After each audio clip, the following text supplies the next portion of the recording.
फूला लोढ़े गईल फूल मारिया ससुर जी के बगियानु हो। ए लाला ना घोड़ा मारे चढ़ल घोड़ा बहिया तो हमारा से बोली करे हो।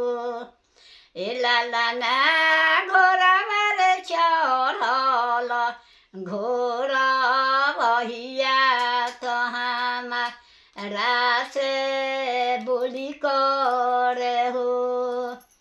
के करी हउआ ऐसा सुंदर के कर हउआ तू धिया बात के रे पटया हउआ हो।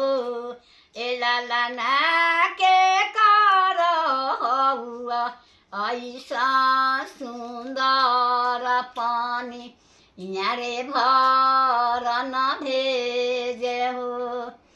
ए लाला ना के करी हउआ ऐसा सुंदर पानी यारे भर न भेजे हो।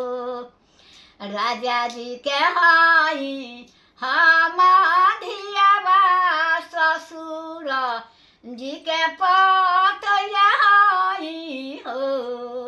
ए लाला ना जे कर हाई ऐसा सुंदर से हो परदेश बारे हो।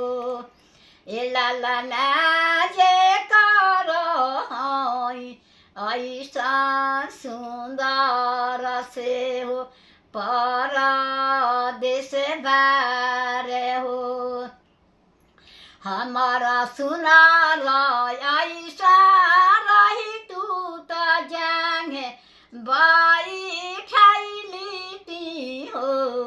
ए लाला ना आंगने में कुई यारे खनैती रेशम डोरिया लाई देती हो।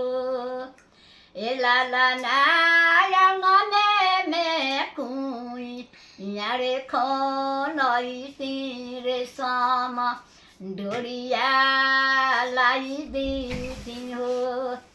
हमारा पिया ऐसा रहिते तलाते मुके खानी देती हो। ए लाला ना ससुर जी के धोती खींचवैती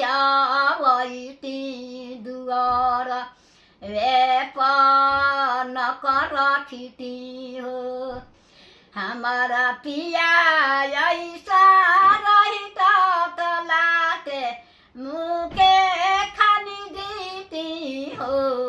ए लाला ना भसुर जी के सुटावा खींचवैती दुआर वे पान कर रखती हो। ए लाला ना भसुर जी के धोती खींचवैती दुआर वे पान कर रखती हो।